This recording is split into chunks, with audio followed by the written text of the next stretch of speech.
Et très heureux pour ce débat jusqu'à midi dans Mettez-vous d'accord d'avoir 3 invités. Comme tous les jours. Bonjour François Coq. Bonjour Philippe. Bonjour. Vous êtes essayiste, auteur de l'impératif démocratique de la crise de la représentativité aux Gilets jaunes, publié aux éditions Éric Jamet. Je fais par ordre alphabétique. Bonjour Albert Jean Mougin, ancien délégué général du SNALC, le syndicat national des lycées et collèges. Bonjour Philippe, heureux de vous revoir. Et bonjour Albert Schulman, entrepreneur et fondateur de Scale Up Booster, un accélérateur de start-up, donc en plein dans le numérique. Bonjour Philippe. Allez, les débats du jour, on va parler de la loi immigration qui est envoyée devant le Conseil constitutionnel par un peu tout le monde, de l'Élysée à l'opposition, de l'agrément de l'association anticorruption Anticor qui n'est pas renouvelé et du prix des chambres d'hôtel qui explose. Mais on commence par vos coups de cœur, coups de gueule et on va faire, par ordre inverse, alphabétique. Albert Schulman, vous, c'est un coup de gueule contre le manque d'humilité de nos dirigeants. Comme disait le général de Gaulle, vaste programme. Oui, absolument. Elisabeth Borne a posté sur X, anciennement Twitter, 4,6%. En 2023, nos émissions de CO2 continuent à baisser à un rythme inédit.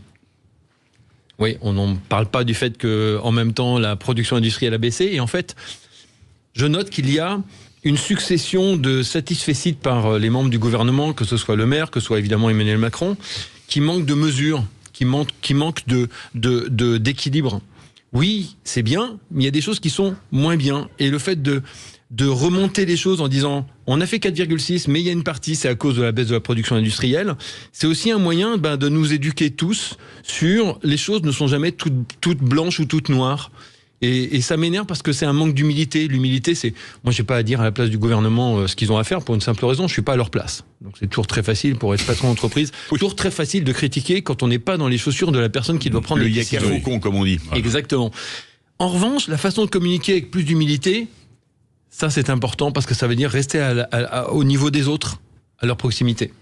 François Coq, vous n'avez pas l'impression en écoutant Albert Schulman que c'était un peu pareil sous Hollande? Il y avait Hollande qui répétait toujours ça va mieux, ça va mieux, ça va mieux comme un mantra.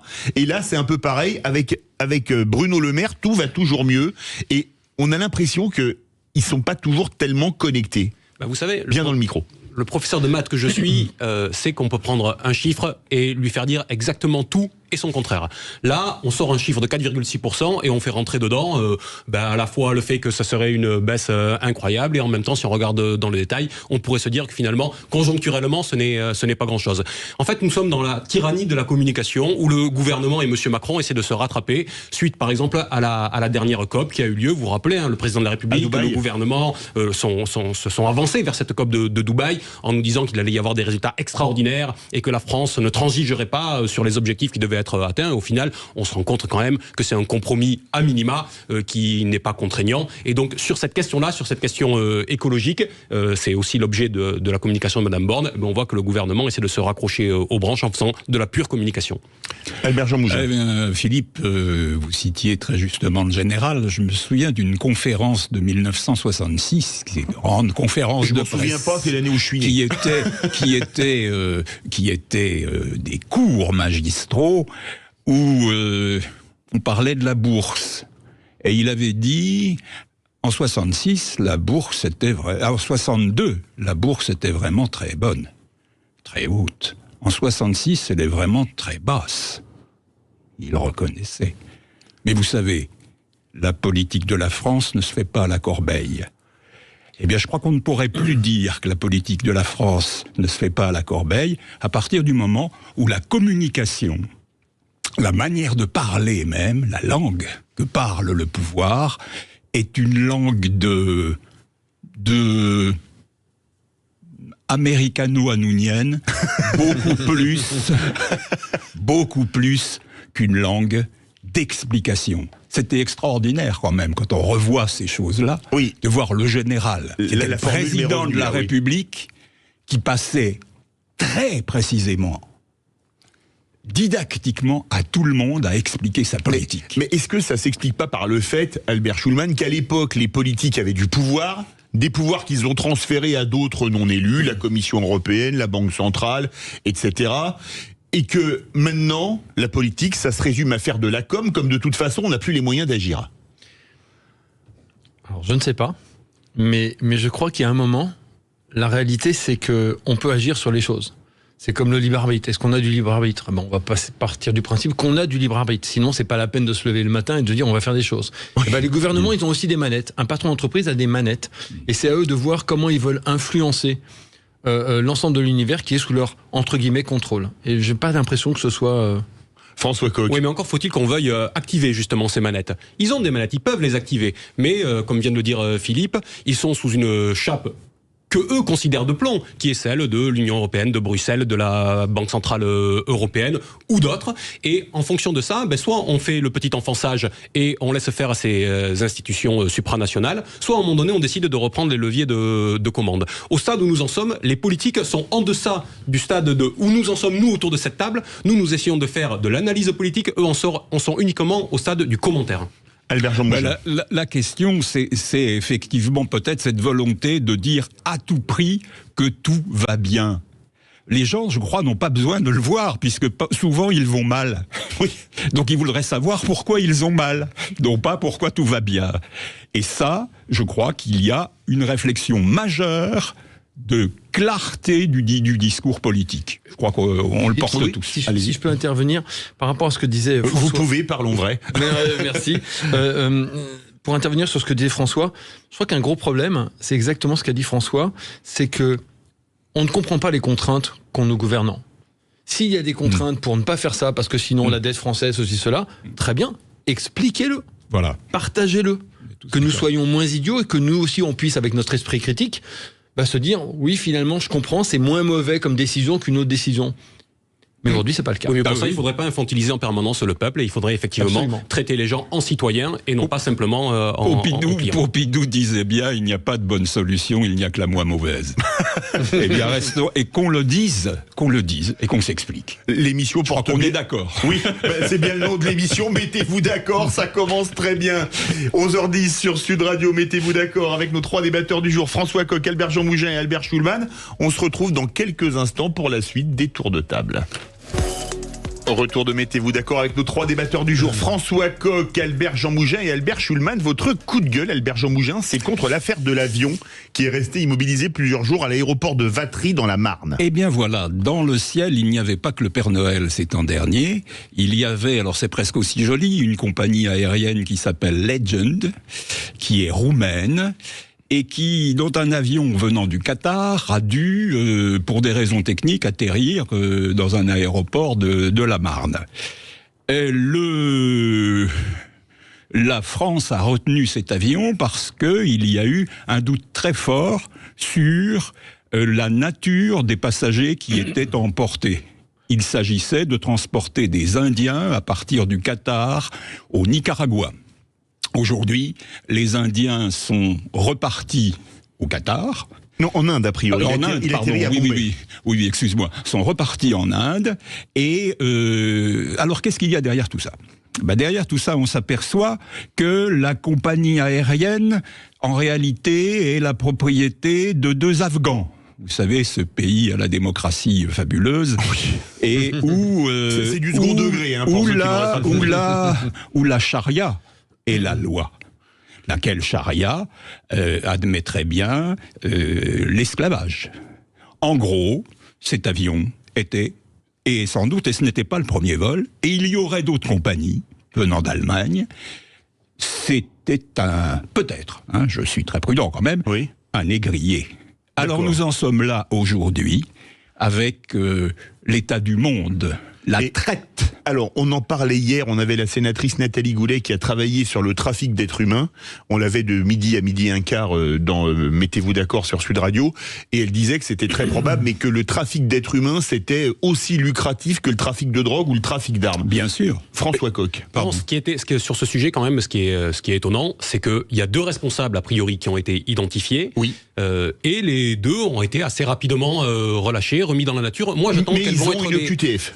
Oui, moi j'attends que... Oui, ça, on verra ce que valent les OQTF. Qu'il faudrait rebaptiser IQTF, invitation à quitter le territoire français, comme il n'y a que 7% qui sont exécutés. En tout cas, on verra quelles sont les suites données à cette affaire. On a un peu quand même la sensation qu'une fois que cet avion est reparti, fin de l'histoire, et on passe à autre chose, et on préfère un petit peu détourner le regard. Il faudra suivre ce qui va advenir quand même. Albert Schulman. Je crois que ça met en exergue le fait qu'il y a plein de choses qui se passent sous notre nez et qui ont profité des technologies qu'on ne voit pas. Que ce soit la traite des uns et des autres, que ce soit l'esclavage, que ce soit des immigrations forcées. Et il faudrait pas que nos démocraties continuent à se développer en fermant les yeux. Or, nous sommes à une époque où une information chassant l'autre. Marx avait dit la religion c'est l'opium du peuple. Oui. Et un de mes professeurs de philo quand j'étais jeune m'avait dit c'était l'information le nouvel opium du peuple. Je pense qu'on y est. Donc une information en tue l'autre et finalement on oublie les sujets et François a raison. Il va falloir suivre cette affaire. Mais quand on voit ça, Albert Jean Mougin, Vatry, c'est un petit aéroport dans la Marne qui sert en général à des vols charters et des compagnies low cost. Moi, je pensais même pas que la piste serait assez longue pour accueillir un Airbus A340 qui est un long courrier. Et permettez-moi de vous dire que je me suis posé la question, c'est que pour aller au Nicaragua, théoriquement en A340, on peut faire Dubaï-Nicaragua sans escale en France. Je me suis déjà posé des questions sur, alors vous disiez, une compagnie roumaine qui appartient à des Afghans, qui appartiendrait à des Afghans, où dedans vous avez des Indiens qui étaient à Dubaï, qui vont au Nicaragua, dont on suppute que du Nicaragua, ils pourraient tenter de passer aux USA ou au Canada. On a l'impression que, vous parliez de la traite négrière, de la traite des esclaves, que maintenant c'est la traite esclavagiste, mais plus dans des bateaux avec des fers, dans des avions long courrier, et que la mondialisation, ça fait que de toute façon, comme on cherche toujours le moins cher partout où c'est, les Indiens, ils peuvent ne pas être chers, que ce soit au Canada, aux États-Unis, en Roumanie, à Dubaï ou même en Inde. Oui. Et vous savez aussi que nous avons été les premiers touchés.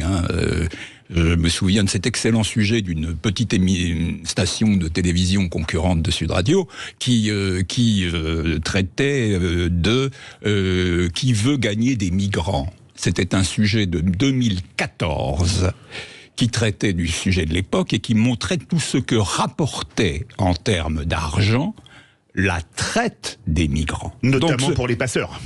Pour les passeurs, mais pour les certaines entreprises européennes qui les logeaient, qui les hébergeaient, qui les nourrissaient. Qui généralement dégageaient des bénéfices de 50% sur ce que étaient leurs investissements. Et il y a un trafic de l'homme et la précipitation d'une responsable de l'Europe au moment où une présidente italienne voulait bloquer certaines choses. Vous parlez d'Ursula von der Leyen face à Giorgia Meloni. Voilà. Cette précipitation soudaine était peut-être pour... Enfin, bon, il y a des atavismes.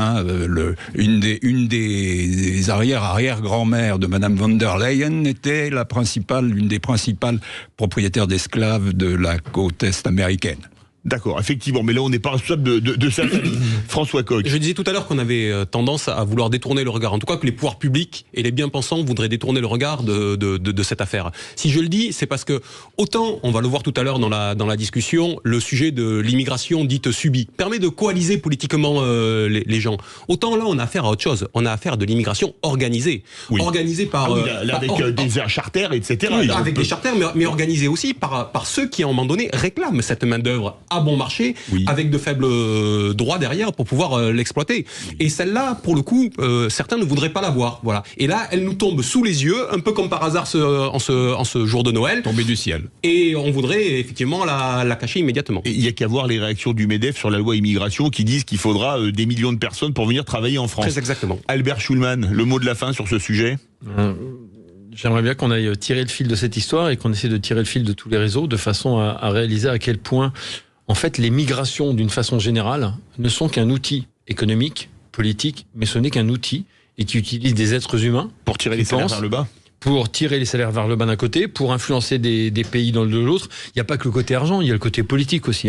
Beaucoup d'immigration dans un pays, ça déstabilise le pays. Donc il y a un sujet qui est assez complexe, mais qui est manifestement utilisé par ceux qui ne nous veulent pas que du bien. On va passer au dernier coup de gueule, mais là, c'est un coup de cœur pour un très grand champion qui pourrait d'ailleurs devenir le plus grand champion de tennis de l'histoire, hommes et femmes réunis, puisqu'il a gagné 24 grands chelems. Il est au niveau de Margaret Smith Court chez les femmes, 24 grands chelems.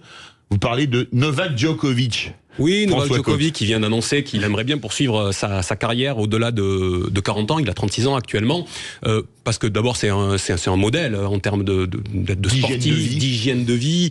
Puis même sur le terrain, sa capacité à se remettre en question, à s'adapter à l'adversaire. C'est un immense champion. Mais c'est aussi un immense champion non consensuel. Voilà. C'est pas quelqu'un qui est lisse, comme trop de sportifs qu'on a vus ces dernières années. Et vous savez, dans le monde du sport aussi, la bien-pensance s'impose un petit peu à tous. Aujourd'hui, il faudrait être contre, par exemple, tous les sportifs russes. Il faudrait les exclure des compétitions. Mais Novak Djokovic, lui, il n'est pas comme ça. Par exemple, lui, il a assumé le fait de ne pas être vacciné et de ne pas aller participer à certains tournois. Il a été banni en Australie où il a été mis en quarantaine, qui a dû repartir, alors qu'il est le recordman de victoire à l'Open d'Australie, qu'il a gagné 10 fois. Il aurait peut-être gagné encore au moins une fois de plus. Voilà, on l'a vu encore il y a quelques mois lors du dernier Roland Garros, quand au moment où il y avait une crise au Kosovo, qui perdure d'ailleurs, et qu'on alors rappelons qu'il est serbe serbe et que les problèmes c'est entre les Serbes et les Albanais au Kosovo. Exactement, et quand il a déclaré que le Kosovo était le cœur de la Serbie. En tout cas, il a, quoi qu'on pense sur le fond, il a des prises de position qui sont non consensuelles. Il fait pas l'unanimité dans les tribunes, et pour autant c'est un immense champion. Et moi je trouve que ça fait du bien au monde du sport d'avoir des gens de cette trempe. Amateur de tennis et de Novak Djokovic, Albert Schulman. Ah, complètement. Moi, je suis un grand fan de tennis. Je regrette d'ailleurs qu'en France, on soit les meilleurs du monde en junior et qu'on n'arrive jamais à avoir les meilleurs du monde en senior. Ça, c'est vrai. Donc, Novak Djokovic, c'est un magnifique symptôme de ce qui ne devrait pas disparaître. C'est que on a le droit d'avoir des opinions différentes. Et aujourd'hui, à l'époque où on rejette l'autre juste parce que c'est l'autre, pas pour ce qu'il dit, pas pour ce qu'il fait, mais juste parce que c'est l'autre, je pense que c'est un bon exemple, quand on est emblématique comme Djokovic, de j'ai des opinions, j'ai envie de continuer, mais avec ma spécificité, et ces opinions, elles sont les miennes, et le dialogue que je vais avoir avec les autres, c'est justement de confronter mes opinions sans se taper dessus, sans se crier dessus. Et moi, je suis content qu'il continue parce qu'en plus, c'est un champion que j'adore regarder jouer. Donc, Albert Jean-Bouger, fan de tennis aussi. Tu sais, mes capacités sportives, Philippe, elles sont assez limitées. Non, moi, j'aime beaucoup quand de grands et des moins grands sportifs sont exemplaires. Et là, ce qu'on est en train de décrire, c'est des exemples, car leur impact sur les populations, sur les jeunes, est immense. Je mets ça en rapport avec, si tu me permets juste un instant, l'anecdote d'un marathon qui était couru, où en tête était un Éthiopien qui, au dernier moment, s'est trompé. Et a pris la mauvaise route. A pris la mauvaise route. Et celui qui allait gagner, qui est un Hidalgo, au sens strict du terme, l'a remis dans le droit chemin. Il l'a laissé partir devant. Et comme il ne comprenait pas ce qu'il lui disait, il l'a pris par l'épaule, il l'a poussé dans le bon chemin.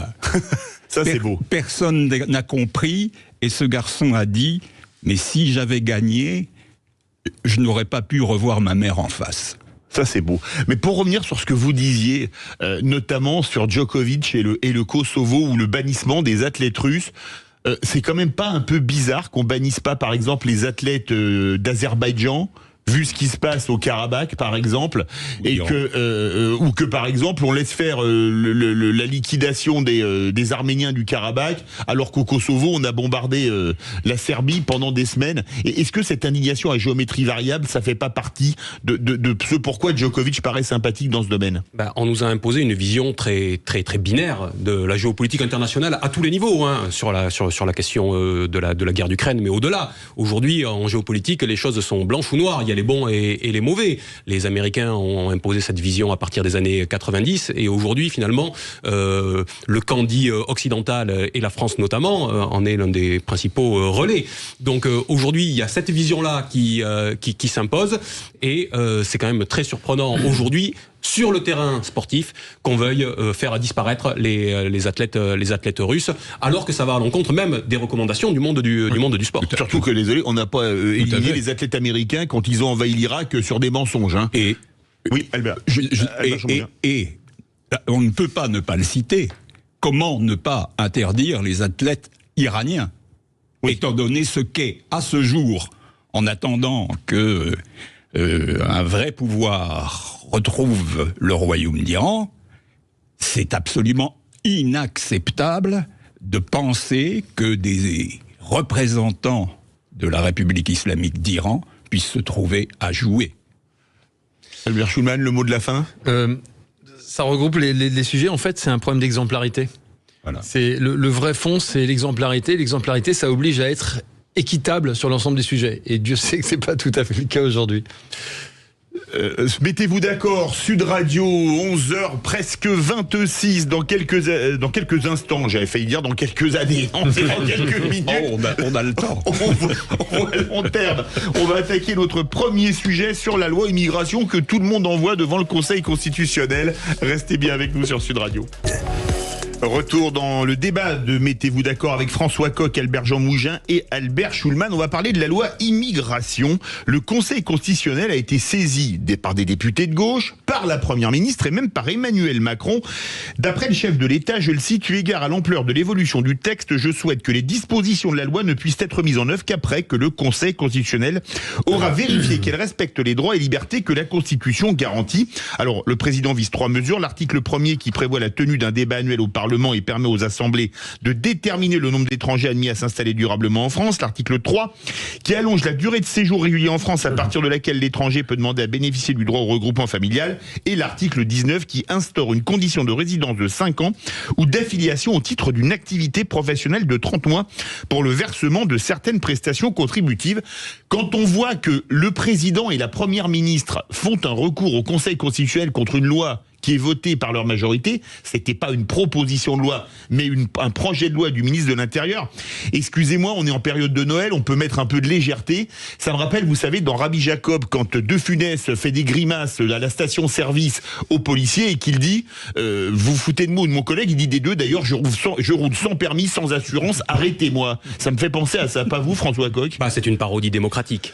Tout le monde comprend bien quand même que sur cette question de l'immigration, on a besoin d'un grand débat politique et d'un grand débat public dans ce pays. Ce débat public n'a pas eu lieu lors de l'élection présidentielle de 2022, pas plus que lors des précédentes. Mais il n'a pas eu lieu en 2022 parce que les principaux acteurs ne l'ont pas voulu. Le président de la République a refusé la campagne, il est rentré en tant que candidat quasi élu au dernier moment. À gauche, on ne faisait que scander unité, unité, unité pour se rassembler derrière la bannière totem de la gauche en refusant le débat. Et donc ce débat n'a pas eu lieu lors de la campagne présidentielle. Il aurait dû avoir lieu au Parlement. Le Parlement s'est dessaisi de l'affaire. C'était ça l'objet de la motion de rejet. Ne pas se saisir du texte.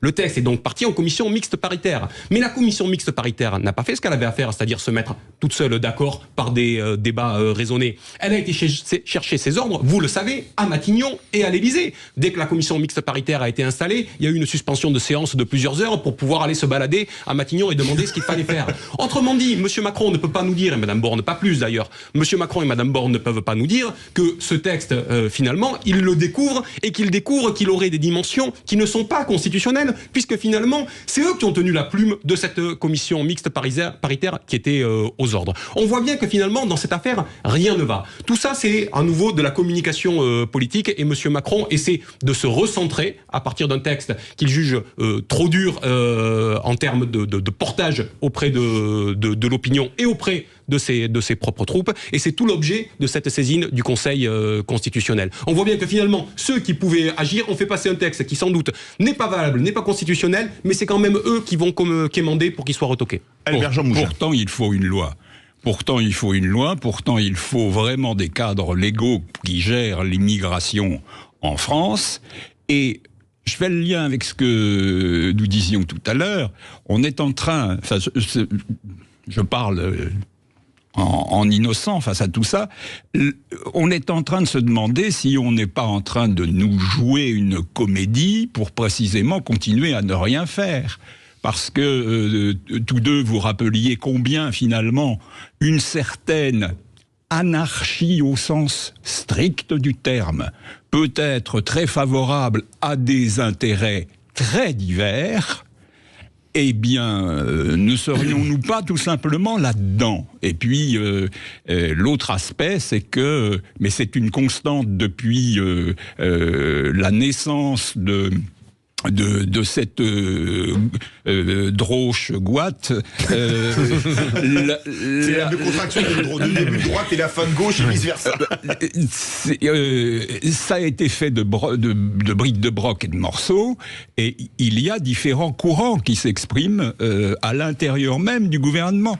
Jean-Michel Blanquer l'a bien connu. La droite et la goutte.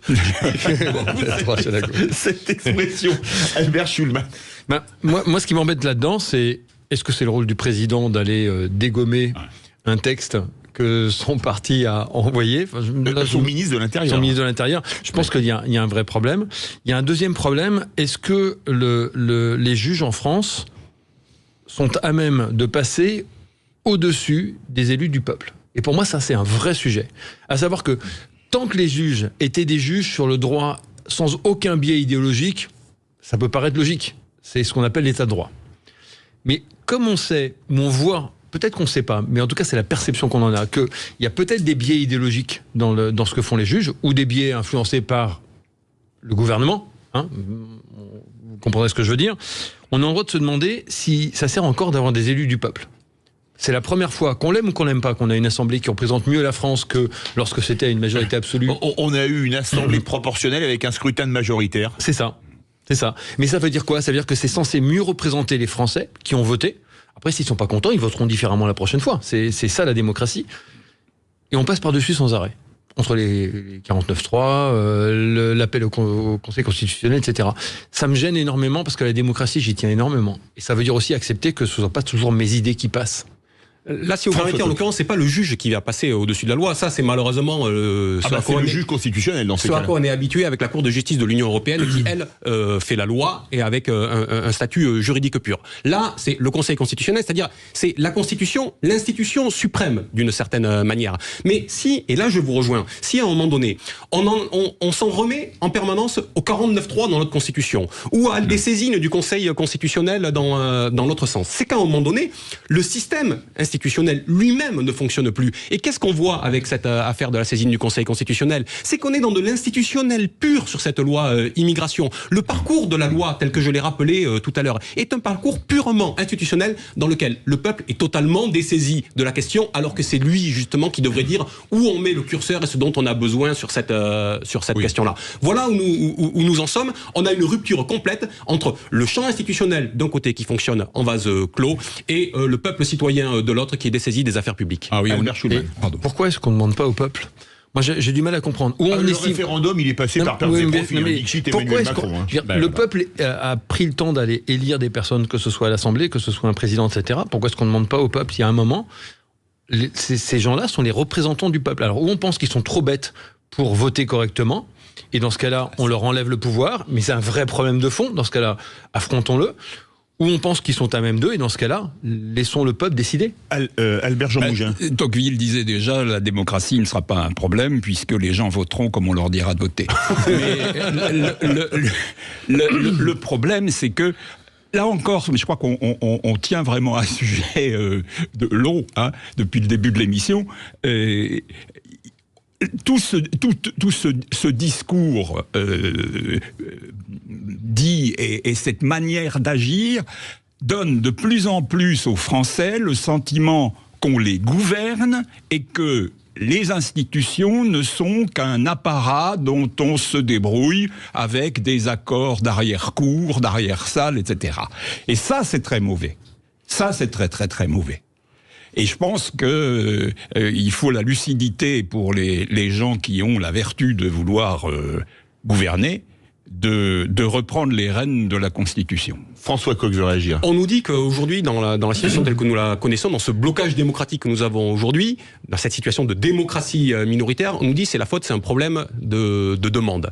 C'est un problème de demande, c'est-à-dire que les électeurs ne sont pas capables de se mettre d'accord et ils ont imposé une démocratie minoritaire où personne ne peut constituer une majorité ou une coalition majoritaire à l'Assemblée nationale. Mais moi, je suis persuadé que les citoyens font ça en conscience, parce que le problème n'est pas un problème de demande, c'est un problème d'offre politique. Aujourd'hui, on a affaire à des partis politiques qui tous sont dans des courses de petits chevaux en mettant en place ce que j'appelle la stratégie du socle. Leur but est d'avoir 20-25% pour atteindre le deuxième tour et organiser derrière des rentes électorales. Personne n'a aujourd'hui et ne déploie aujourd'hui un programme qui vise à élargir et à créer un bloc majoritaire. Mais je voudrais vous faire réagir tous les deux à ce qu'a dit Albert. Vous voulez réagir pour faire réagir à votre propos sur le référendum. Est-ce que quelque part le référendum n'est pas mort le 29 mai 2005 quand le peuple n'a pas voté comme on lui demandait et que donc on s'est dit on va passer au-dessus avec le traité de Lisbonne et que Macron a déjà mis hors jeu le référendum sur la loi immigration et que on peut prévoir qu'il a pris rendez-vous avec les Français en janvier, il n'y aura pas de dissolution, il y aura probablement pas de référendum et qu'il y aura peut-être un remaniement ministériel minima. Le référendum, c'est comme Capri, c'est fini, Albert Jean Mougin. On peut vraiment se poser la question parce que pourtant, c'était un des fondements de la 5e. Mais bien sûr, et c'est d'ailleurs le père fondateur de la 5e, le général de Gaulle, a mis terme à sa carrière. Suite à un référendum, celui du 27 avril 69. Là, le problème est là, c'est que certains n'ont pas peur de perdre le pouvoir quand ils l'ont bien exercé. D'autres veulent absolument l'exercer toujours. En aparté, on parlait du complexe de Baronnie. Je serai toujours au pouvoir. Il se disait qu'à la fin de l'hollandisme, certains de ses conseillers disaient « Quoi qu'il advienne, nous resterons au pouvoir ». Eh bien, écoutez, c'est ça le problème. Il faut accepter de perdre. Là où vous avez François Coq sur le référendum, et je vous fais réagir parce que je fais réagir à vos propos, Albert Schulman. Oui, là où vous avez raison, Philippe, la tare originelle, c'est vraiment 2005. C'est-à-dire à un moment donné où le peuple se dresse contre ce qu'on veut lui imposer à l'époque, et immédiatement trahi derrière par l'alliance des opposés qui se rejoignent dans une même politique. Sarkozy, président, Hollande, chef de l'opposition. Très exactement. Mais il faut noter que le plus vaste et le plus important mouvement populaire qu'on a eu depuis, le mouvement des Gilets jaunes, qui a été soutenu à 80%, je vous rappelle, à un moment donné dans l'opinion, sa demande principale, c'était le RIC, le référendum d'initiative citoyenne, celui qu'on a tant de mal à mettre en place aujourd'hui. On nous dit qu'il faudrait 4 millions de signatures pour que les gens puissent se saisir de la question, et encore en passant par le biais, par le prisme parlementaire. Avec un nombre de parlementaires X. Exactement. Tout a été fait pour qu'on puisse pas avoir de RIP. On met le peuple sous tutelle, soit sous la forme du RIC, soit sous la forme du RIP. Autrement dit, aujourd'hui, on continue à dessaisir les citoyens de la décision publique. Et comment va-t-on remonter la pente? Le problème, c'est que, est-ce qu'on peut le faire en dehors du champ électoral et institutionnel? C'était la tentative des Gilets jaunes. On a vu la violence de la répression qui s'est exercée parce que justement, elle mettait un coin dans la porte. Est-ce qu'on peut le faire dans le champ électoral? Mais pour l'instant, on en est au stade où les citoyens ont choisi de bloquer le système, et on verra quelle sera l'étape suivante. Albert Schulman qui a moins parlé puisqu'on commentait ses propos. La démocratie, c'est le pire des systèmes à l'exception de tous les autres. Et Winston Churchill. Et exactement. Et j'aimerais juste qu'on réalise à quel point les signaux faibles sont importants et que la démocratie, ça se chérit. Ça veut dire ça se travaille, et quand on commence à avoir des coups de boutoir dans la démocratie, ce qui est le cas aujourd'hui, eh bien, il faut s'inquiéter parce que entre démocratie et totalitarisme, il y a tout un arc-en-ciel. Mais quand on commence à arpenter cette route, il est assez rare qu'on n'aille pas jusqu'au bout. Et j'avoue que ça m'inquiète un peu. Mais pour revenir sur le référendum, je vous fais réagir à vos propres propos. Plus personne ne veut faire le référendum. On a l'impression que c'est passé par pertes et profits. Le dernier, ça date d'il y a, on peut dire 19 ans, puisqu'il n'y aura pas de référendum en 2023. Là, c'est un peu tard pour le lancer. Et que les politiques ne veulent plus entendre parler de référendum. Et pas que les politiques. J'ai eu l'occasion avec ma dernière start-up d'aller à 3 voyages présidentiels avec François Hollande, à l'étranger, donc Cuba, Vietnam et Inde. Et à ma grande surprise, j'ai découvert qu'en fait, il y a des personnes dans ce pays. Et pas que dans les grandes entreprises, dans les syndicats, etc. Il y a un certain nombre de personnes qui ont qui sont des nœuds de pouvoir, qui estiment qu'ils savent mieux penser que les autres.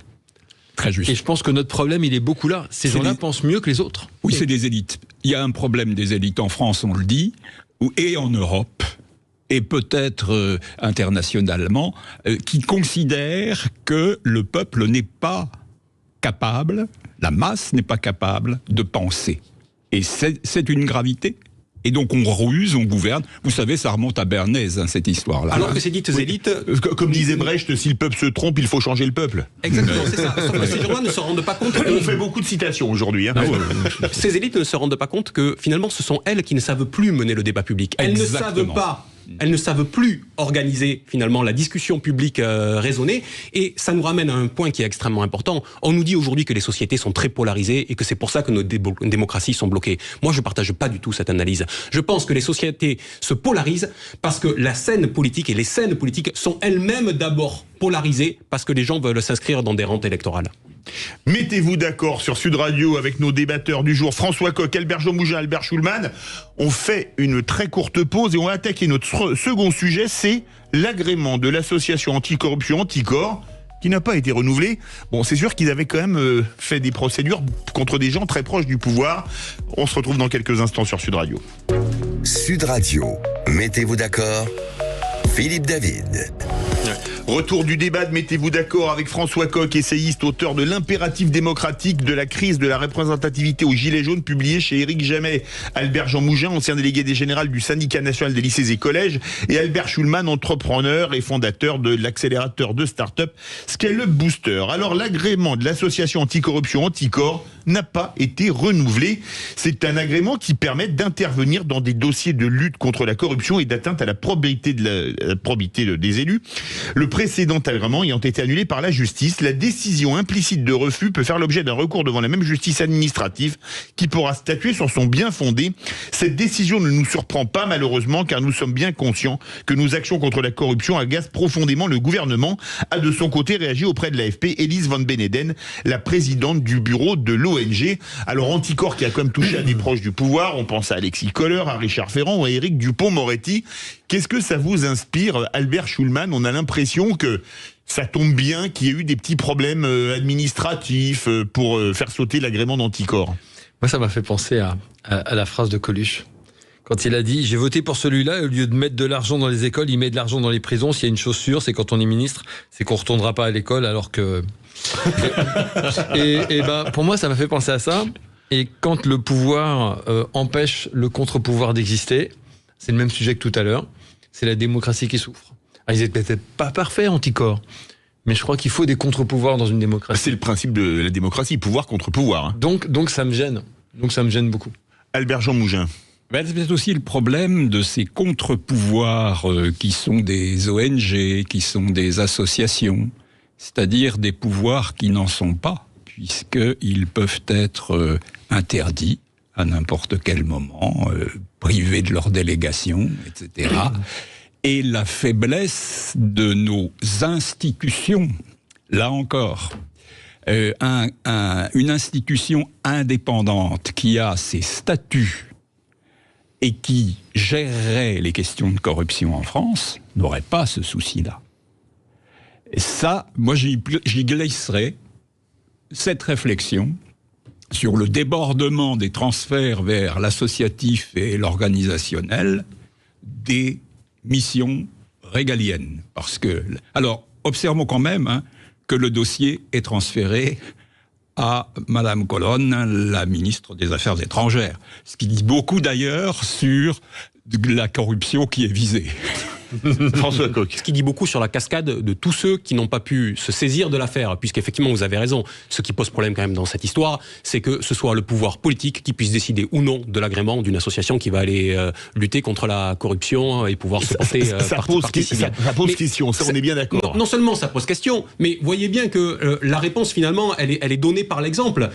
C'est le ministre de la Justice qui aurait dû se saisir et qui aurait dû valider ou non cet agrément. Sauf que monsieur Dupond-Moretti a été poursuivi par la Cour de justice de la République et que Anticor était dans cette histoire. Une fois que ça... Alors il a été blanchi, rappelons-le. Il a depuis été blanchi. Mais quand on descend ensuite, dans l'ordre protocolaire, ensuite on repasse à la Première ministre, qui elle est concernée par une affaire avec Anticor sur l'histoire des sociétés d'autoroutes. Vous vous rappelez en 2015, elle était directrice de cabinet de Madame Royal et les concessions des sociétés d'autoroutes ont été rallongées et ça leur a permis de réembaucher encore un plus gros pactole après l'énorme gigantesque pactole qu'ont subi depuis que M. de Villepin et M. Raffarin ont initié la privatisation des sociétés d'autoroutes. La première autoroute privatisée, c'était Fabius sous la gauche plurielle. C'était avant Raffarin et de Villepin.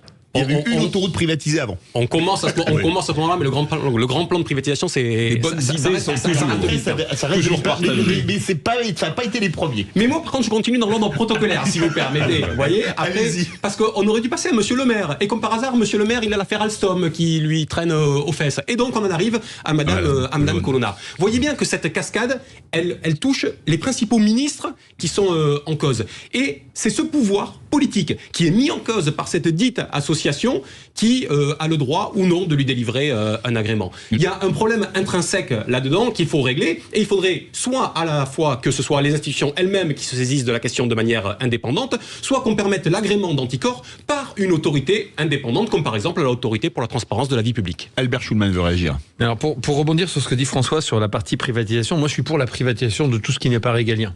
C'est-à-dire que les êtres humains sont assez grands pour faire des choses qui apportent aux autres. Enfin, les sociétés d'autoroutes, elles privatisent nos portefeuilles. Hein. Oui, mais je suis Parce que là, il n'y a pas de concurrence possible sur les autoroutes. Non, mais je suis bien d'accord. En revanche, pour tout ce qui est grosse infrastructure, sans l'État, on ne l'aurait pas fait. Donc après, les questions peuvent éventuellement se poser. Moi, ce qui m'embête, c'est surtout que les gens qui nous dirigent sont plus sensibles au fait d'être au pouvoir que d'être au service. Et je pense que c'est là où on a une espèce de basculement qui fait que c'est le même monde qui s'intéresse à garder le pouvoir et à garder l'argent. Je dis pas qu'il faut pas le garder. Je suis pas du tout communiste.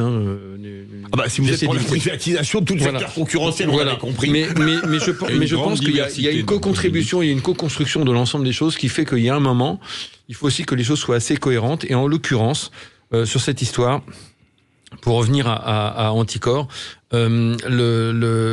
on peut pas se permettre d'avoir un pouvoir qui décide de tout et qui pense mieux que nous. Parce qu'on n'est pas tous complètement abrutis. Moi, je retiens déjà que ça s'est arrêté à Madame Colonne et que, une fois de plus, la Corse peut faire quelque chose pour la France. Mais voilà. Non, mais sur le fond, oui, bien sûr. Là, je vous rejoins en tout. Mais enfin, sur ces histoires de corruption, quand même, la France est très donneuse de leçons. Hein. On parlait tout à l'heure des questions internationales. Sur la corruption, c'est quand même l'un des critères de rentrer dans l'Union européenne, mais qui, on le voit, est à géométrie variable. Hein. La corruption, elle sert à ne pas faire rentrer les pays des Balkans actuellement, mais par contre, on s'en fiche de ce qui se passe en Ukraine et on propose l'ouverture de l'Union européenne à l'Ukraine. Bah, là, quand c'est chez nous, là encore, on met la poussière sous le tapis. Et puis rappelons que dans l'Union européenne, en Suède, une ministre peut démissionner pour une barre chocolatée payée avec l'argent du ministère. On est très loin de ça en France. C'est peut-être un peu loin quand même.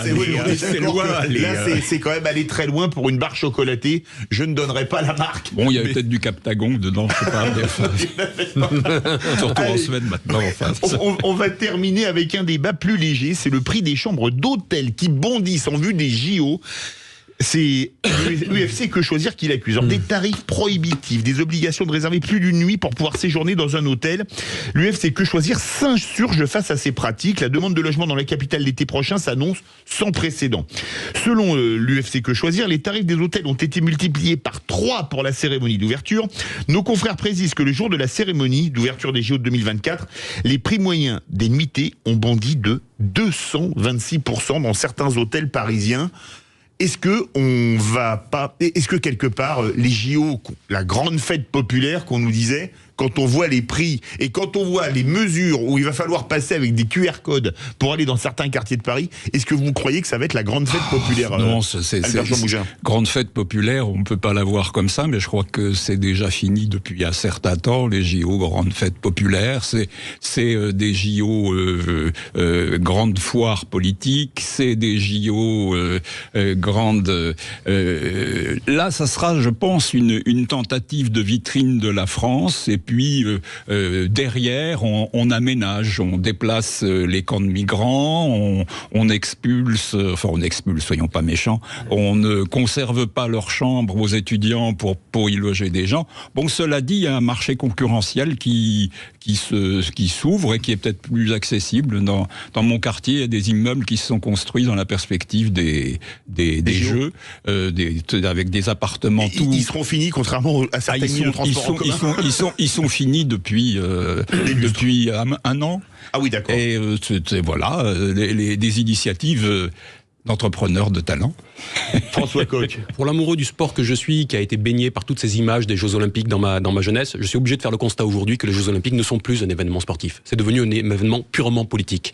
Et effectivement, le grand perdant, c'est le peuple qui ne peut plus y assister, y participer. Ah si, pour les places au tir à l'arc, c'est pas trop cher. Mais pour l'athlétisme... Et encore, sur vos places au tir à l'arc, vous avez vu le prix des packs. Il faut prendre un pack dans lequel il y a 5 épreuves en même temps à des prix quand même totalement prohibitifs. Donc on ne peut même pas aller assister aux épreuves. On demande aux gens de délaisser et de quitter les lieux. Voilà, on a dit que tous les Parisiens ou tous les Franciliens qui le pouvaient, s'ils pouvaient aller ailleurs ou s'ils pouvaient faire du télétravail à ce moment-là. Il a même été évoqué de manière quand même absolument honteuse l'idée d'un confinement Jeux Olympiques par le préfet d'Île-de-France, si je ne m'abuse. Donc on voit bien là-dedans qu'on est uniquement dans la démonstration politique à l'international, d'un côté de la part de monsieur Macron, de l'autre de la part de madame Hidalgo, et finalement quel va être le bénéfice que les gens vont pouvoir en tirer, si ce n'est quelques retombées économiques pour les uns, qui reste à prouver, parce que j'entendais qu'à Londres, lors des derniers Jeux Olympiques de 2012, finalement les rentrées financières des nuits d'hôtel avaient été moins intéressantes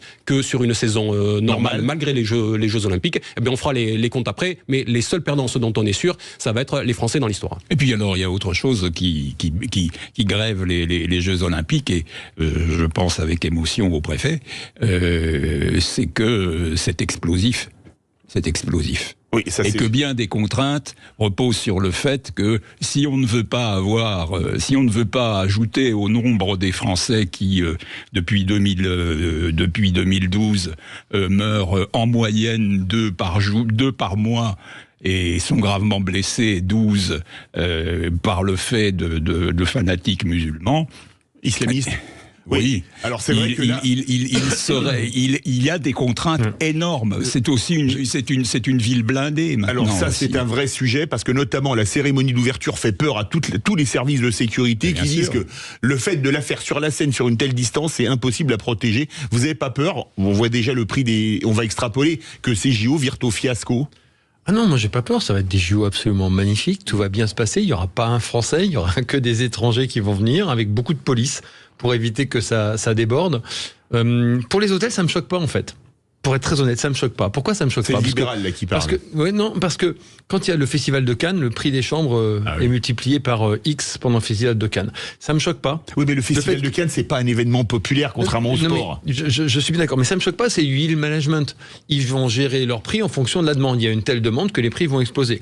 Alors évidemment, je vous arrête, quand il y a un grand salon dans une ville, le prix des chambres augmente aussi. Hein. On est bien d'accord. Donc je pense que c'est un phénomène qui est logique de la part des hôtels. C'est pas au niveau des hôtels qu'il y a un problème. C'est au niveau de la conception même de ce que doivent être les Jeux Olympiques, ce que disaient François et Albert Jean. C'est que les Jeux Olympiques, c'est la vitrine de vivre ensemble de toutes ces nationalités, parce que c'est ça le sport. Hein, c'est quelle que soit la différence de l'autre. Je vais travailler avec lui, je vais jouer avec lui. Ce que disait François tout à l'heure, je refuse pas l'autre parce qu'il est russe et iranien, parce ce sont des sportifs, ils sont censés représenter le plus beau de l'humanité, c'est-à-dire cette capacité à coexister. Quand on sépare ça du peuple et des franciliens, je trouve ça extrêmement triste. Ça serait beau les Jeux Olympiques, il n'y avait pas leur petit drapeau, Jean-Roger Simon. Ah oui, ça nous rajeunit pas. Merci beaucoup à tous les trois. Merci beaucoup, c'est allé très vite. François Coq, essayiste, auteur de L'impératif démocratique de la crise de la représentativité aux Gilets jaunes, publié chez Éric Jamet. Merci beaucoup Albert Jean Mougin, ancien délégué général du syndicat national des lycées et collèges. Merci beaucoup Albert Schulman, entrepreneur, fondateur de l'accélérateur de start-up Scale Up Booster.